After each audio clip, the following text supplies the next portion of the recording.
5 दिसंबर 1971 की सुबह तकरीबन 9:20 पर फ्लाइट लेफ्टिनेंट जवाहरलाल भार्गव के मारवाड़ तैयारे ने जब पाकिस्तान के इलाके नया छोर पर बमबारी करने के लिए नीचे गोता लगाया तो उनके तैयारे को तैयारा शिकन बंदूक का गोला लग गया।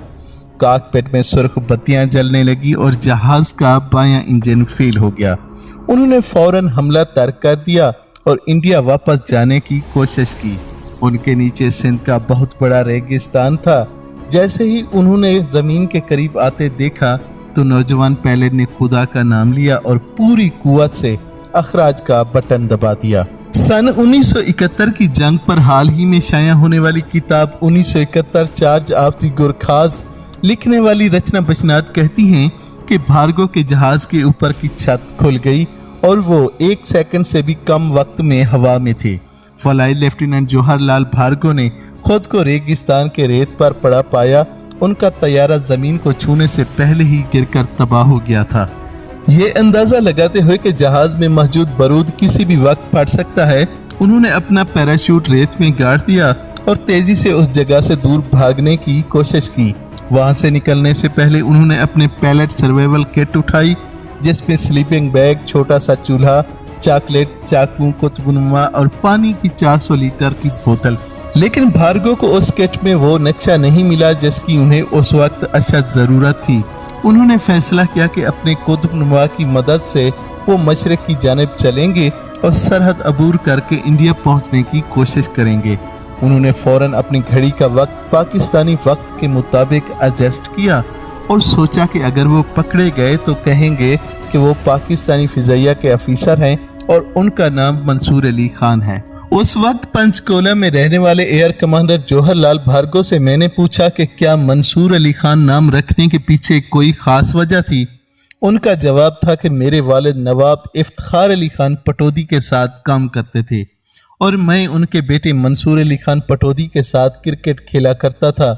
हम दोनों ने रांची ट्रॉफी में अपनी अपनी रियासतों की नुमाइंदगी की। पटौदी दिल्ली के लिए खेलते थे और मैं पंजाब के लिए। उस वक्त मुझे पटौदी के नाम पर अपना नाम रखने का ख्याल आया। भार्गव के पास पाकिस्तानी 300 रुपए भी मौजूद थे जो उस वक्त पाकिस्तान पर हमला करने वाले हर पायलट को दिए जाते थे। जब भार्गव ने चलना शुरू किया तो उन्होंने दूर दूर तक एक भी इंसान नजर नहीं आया। अभी वो 3 किलोमीटर ही चल पाए होंगे कि गर्मी की वजह से उनका हलक खुश्क होने लगा। उनकी बोतलों का पानी कब का खत्म हो गया था और अब उनके पास पानी का एक कतरा भी मौजूद नहीं था। फिर उन्होंने एक टीले के पास एक गांव देखा। वो एक वीरान झोपड़ी के सामने खड़े थे जहां कुर्ता पहने एक दाढ़ी वाले शख्स खड़े थे। भार्गव के पास 300 पाकिस्तानी रुपए भी थे जो उस वक्त पाकिस्तान पर हमले करने वाले हर पायलट को दिए जाते थे।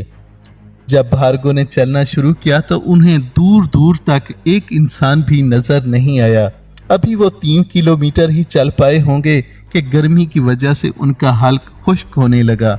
उनकी बोतलों का पानी कब का खत्म हो गया और अब उनके पास पानी का एक कतरा भी मौजूद नहीं था। फिर उन्होंने एक टीले के पास एक गांव देखा। वो एक वीरान झोपड़ी के सामने खड़े थे जहां कुर्ता पहने एक दाढ़ी वाला शख्स खड़ा था।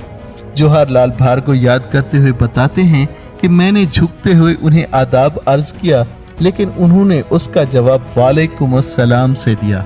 मैंने उन्हें बहुत इत्मीनान के साथ बताया कि मैं पाक फिजाइया का पायलट हूँ, मेरा नाम मंसूर अली खान है, मेरा तैयारा क्रैश हो गया है, पीने के लिए मुझे पानी चाहिए। बूढ़े शख्स ने सर्द लहजे में जवाब दिया, पानी नहीं है। मैंने करीब ही सीमेंट की बनी टैंकी पर नजर डाली जिसमें पानी था। बूढ़े ने कहा, ये पानी ऊँटों के पीने के लिए है, आप चाहें तो पी सकते हैं। आप यकीन नहीं करेंगे कि मैंने ना सिर्फ वो गंदा काला पानी पिया बल्कि मजीद पीने के लिए उस पानी की 4 बोतलों में भी भर लिया। मैंने उस हिदायत के साथ उस शख्स को 20 रुपए दिए कि मेरे बारे में किसी को नहीं बताना। जब भार्गव ने उस गांव वाले से पूछा कि इस गांव का नाम क्या है तो उसने बताया कि ये पिरानी का पार है। ये सुनकर भार्गव के पैरों तले से जमीन खिसक गई, क्योंकि वो समझ रहे थे कि ये पटाला गांव है।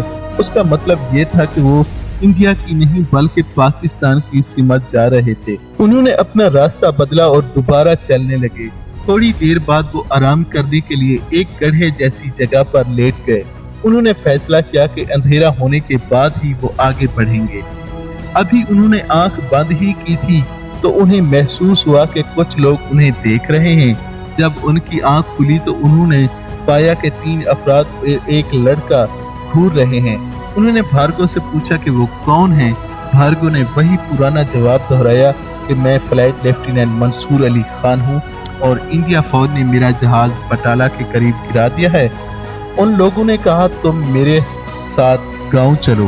भार्गव ने लाख कहा कि उनका हेलीकॉप्टर आने वाला है जो इन्हें कराची ले जाएगा, लेकिन वो लोग नहीं माने। उन्होंने कहा कि तुम इंडिया की सरहद की सीमा जा रहे हो, तुम हमारे साथ गांव चलो। भार्गव ने पूछा कि हम सरहद से कितना दूर हैं। उन्होंने कहा तकरीबन 15 किलोमीटर। भार्गव को ना चाहते हुए भी उनके साथ जाना पड़ा। भार्गव को गांव में चोट की चारपाई पर लिटाया गया। तब तक गांव के स्कूल के हेडमास्टर वहां पहुंच गए। उन्होंने उनसे सवाल करना शुरू कर दिया कि आप पाकिस्तान के किस इलाके से आए हैं। जवाहरलाल भार्गव याद करते हुए कहते हैं कि मैंने इत्मीनान के साथ जवाब दिया कि मैं रावलपिंडी का रहने वाला हूँ। उन्होंने फिर पूछा कि आप रावलपिंडी में कहाँ रहते हैं। मुझे रावलपिंडी के बारे में कुछ मालूम नहीं था, फिर भी मैंने कहा माल रोड। इत्तेफाक से रावलपिंडी में एक माल रोड है। मैंने उनसे पूछा कि क्या यहाँ कोई थाना है। ये सुनकर मुझे सुकून मिला कि वहाँ दूर दूर तक थाने का नामो निशान नहीं है। टीचर ने कहा उन्होंने रेंजर को मेरे बारे में इत्तला दे दी है। मैंने पूछा कि उन्हें यहाँ आने तक कितना वक्त लगेगा। जब उन्होंने कहा कि 3 से 4 घंटे लगेंगे तो मैंने सुकून का सांस लिया। उन्होंने मेरे लिए चाय बनाई, लेकिन तब तक मेरी कमर में दर्द होने लगा था। तब शाम के 7:40 हो चुके थे। फ्लाइट लेफ्टिनेंट भार्गव मंसूबा बना रहे थे कि अब वो किसी तरह से वहां भागने की कोशिश करें। एक चाकू और 4 पानी की बोतलें अपने पास रखकर उन्होंने अपने किट का सारा सामान गांव के बच्चों में तकसीम कर दिया। तभी वहां 4 पाकिस्तानी रेंजर एहलकार झोंपड़ी में दाखिल हुए। उनका लीडर नेक आवाज अली खान थे। एक बार फिर भार्गव ने वही पुरानी कहानी सुनाई कि वो फ्लाइट लेफ्टिनेंट मंसूर अली खान हैं। उन्होंने कहा कि उन्हें बाथरूम जाना है। आवाज अली खान ने उनके साथ 2 मुसल्ला रेंजर भेजे।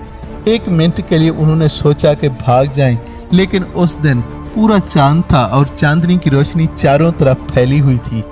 उन दोनों के पास खुदकार राइफलें थी। उन्हें इस बात में कोई शक नहीं था, अगर वो भागते हैं तो उन पर गोली चला देते। भार्गव हिचकिचाते हुए झोंपड़ी में वापस आ गए। भार्गव याद करते हुए कहते हैं कि जब मैं वापस आया तो मैंने आवाज अली खान को देखा। वो हर उस चीज का मुआयना कर रहे थे जो मैंने बच्चों को तकसीम कर दी थी। फिर उन्होंने एक छोटे चाकू पर मेड इन इंडिया लिखा हुआ देखा तो उन्होंने मेरी घड़ी पर नजर डाली। उस पर पाकिस्तान का वक्त नजर आ रहा था। उन्होंने मुझसे कहा हमें तुम पर शक है, तुम इंडियन हो। अब मेरे परेशान होने की बारी थी। फिर भी मैंने बड़े इत्मीनान से कहा अपने अफीसर को बुलाओ। उन्होंने कहा मैं ही अफीसर हूँ। मैंने भी सख्ती से जवाब दिया कि तुम अफीसर नहीं, तुम एक हीरो हो। आवाज अली खान मेरा आखिरी इम्तिहान लेते हुए मुझसे कहा ठीक है, अगर तुम मुसलमान हो तो हमें कलमा पढ़कर सुनाओ। मैंने कहा उस वक्त तक ये भी नहीं सुना था कलमा क्या होता है। मैं सिर्फ कलम को ही जानता था। मैंने उसे आखिर बार बेवकूफ बनाते हुए कहा कि आवाज अली काफी अरसा हो गया है कलमा पढ़े हुए, याद नहीं आ रहा और कमर में भी दर्द हो रहा है। आवाज अली ने कहा ठीक है, मैं कलमा पढ़ रहा हूँ, आप दोहरा दीजिए। मैंने कलमा पढ़ने से इनकार कर दिया। मैंने सोचा अगर मैंने गलत कलमा पढ़ा तो ये सारे गांव वाले मिलकर मुझे बहुत मारेंगे। अब आवाज अली खान को पूरा शक हो गया। भार्गव उसे बेवकूफ बना रहा है। उन्होंने अपनी राइफल का बट जमीन पर जोर से मारते हुए कहा मुझे बताओ तुम कौन हो, वरना हमें सच्चाई उगलवाने के लिए दूसरे तरीके अख्तियार करने होंगे। भार्गव समझ गए कि उनका खेल खत्म हो गया है। उन्होंने कहा मैं इंडियन एयरफोर्स का फ्लाइट लेफ्टिनेंट जवाहरलाल भार्गव हूँ, अब आप जो चाहें मेरे साथ कर सकते हैं। लेकिन तब तक गांव वालों से भार्गव के साथ हमदर्दी पैदा हो चुकी थी। भार्गव का कहना है कि उन्होंने रेंजर से कहा हमें इन्हें खाना खाए बगैर नहीं जाने देंगे। उन्होंने मुझसे पूछा कि आप बड़े गोश्त का खाते हैं या छोटे का। मुझे मालूम नहीं था ये छोटा और बड़ा क्या होता है। जब उन्होंने समझाया तो मैंने कहा मैं बड़े का गोश्त नहीं खाता। फिर उन्होंने खास तौर पर मेरे लिए चिकन का सालन और चावल बनाए। जब खाना पकाया जा रहा था तो इतनी परेशानी के बावजूद मैं वहीं बिस्तर पर सो गया। रात 11 बजे किसी ने मुझे जगाया और कहा खाना तैयार है। खाना खाने के बाद रेंजर ने भार्गव को ऊंट पर बिठा दिया। उनकी आंखों पर पट्टी बांध दी गई और उनके दोनों हाथों में हथकड़ियां लगाई गई। वो किस्मत को कूस रहे थे कि वो इंडिया की सरहद से सिर्फ 15 किलोमीटर दूर पाकिस्तान रेंजर के हाथ चढ़ गए थे। 3 ऊँटों का काफिला रवाना हुआ। फ्लाइट लेफ्टिनेंट भार्गव दरमियाने ऊँट पर बैठे हुए थे। ये ऊँट रेंजर मुहिब अली चला रहे थे। अगले दिन दोपहर 12 बजे उन्होंने अपने ऊपर त्यारे की गर्ज सुनी। जवाहरलाल भार्गव ने पूरे काफिले को खबरदार किया और वो ऊँटों को बिठा दें वरना इंडियन त्यारे उन्हें अपना निशाना बना देंगे। रेंजर ने उनकी बात मान ली, लेकिन फिर रेंजर की एक और टीम वहां पहुंच गई। उनमें से एक ने भार्गव से पूछा कि वो फौजी वर्दी में क्यों नहीं है। उन्होंने जवाब दिया कि उनका फौजी सूट भारी था, इसलिए उन्हें उसे उतार कर जमीन में गाड़ दिया है। जवाहरलाल भार्गव याद करते हुए कहते हैं कि रेंजर ने कहा मार दे इन्हों। मैंने घबरा कर कहा अगर वो मुझे गोली मारना चाहते हैं तो मेरी आंखों से पट्टी हटा दें। आवाज अली खान ने मुझे यकीन दिलाया कि उनका ऐसा करने का कोई इरादा नहीं है। 5 दिन मुसलसल चलने के बाद फ्लाइट लेफ्टिनेंट भार्गव को कराची में पाक फिजाइया के अड्डे पर ले जाया गया। रास्ते में उनकी मुलाकात पाकिस्तानी फौज के कैप्टन मुर्तजा से हुई। उन्होंने भार्गव को आंखों पर से पट्टी और हथकड़ी खोल दी। उन्होंने उन्हें पीने के लिए एक सिगरेट दिया और शेव करने के लिए अपनी शेविंग किट दी। कैप्टन मुर्तजा ने उन्हें एक बार फिर ये महसूस नहीं होने दिया कि वो उनके दुश्मन हैं और भार्गव उनके कैदी हैं। आखिरकार 12 दिसंबर को भार्गव को हवाई जहाज से रावलपिंडी के जंगी कैदी कैंप में ले जाया गया, जहां 12 इंडियन पायलट पहले भी मौजूद थे। क्रिसमस के दिन कैंप कमांडर ने उन सब के लिए केक का ऑर्डर दिया, जिसे इंडिया के सबसे सीनियर अफिसर विंग कमांडर कोहलू ने काटा। तब तक उन्हें यह खबर मिल चुकी थी कि पाकिस्तानी फौजियों ने ढाका में इंडियन फौजियों के सामने हथियार डाल दिए हैं। भार्गव और उनके साथी 1 साल तक पाकिस्तानी जेल में रहे। 30 नवंबर 1972 को लैलपुर जेल में कैद तमाम इंडियन कैदियों से कहा गया वो पाकिस्तान की खाकी वर्दी पहने। उन्हें खसूसी ट्रेन के जरिए लाहौर ले जाया गया। 1 दिसंबर को उन्हें बसों में वाघा बॉर्डर लाया गया। दूसरी जानिब पाकिस्तानी जंगी कैदियों को इंडिया की हदूद में लाया गया। दोनों मुमालिक के जंगी कैदी अपने अपने मुल्कों को वापस जा रहे थे। इंडियन जंगी कैदियों को वाघा बॉर्डर से 100 मीटर पहले एक खैमे में रखा गया। सबसे पहले सिपाहियों ने सरहद पार की, जिसके बाद फौजी अफीसरान का नंबर आना था। आखिर में इंडियन पैलेस की बारी आई, मगर फिर रंग में भंग डालते हुए एक पाकिस्तानी अफीसर ने आकर ऐलान किया इंडियन पैलेटों की रवानगी रोक दी गई है। जवाहरलाल भार्गव को वो दिन आज भी याद है। वहाँ बैंड बाजे बज रहे थे, रक्स हो रहा था और हमें कहा गया कि आप वापस नहीं जाएंगे। हम दिल शिकस्ता थे, लेकिन उन्होंने हमें बताया कि इस मामले में बराह रास्त सदर भुट्टो की बात हो रही है।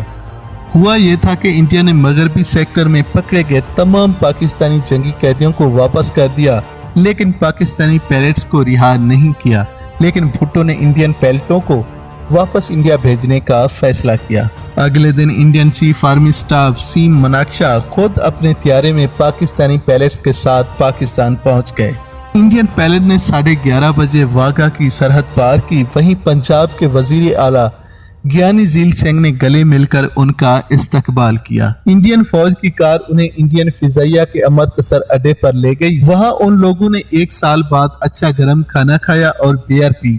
उसी शाम 5 बजे अमृतसर की कंपनी बाग में उन जंगी कैदियों को सिविल इजाज से नवाजा गया। इसके बाद इन पैलेस को त्यारे से दिल्ली के पालम हवाई अड्डे पर ले जाया गया, जहां एयर चीफ पीसी लाल और इनके अहल खाना इनके इस्तकबाल के लिए खड़े थे।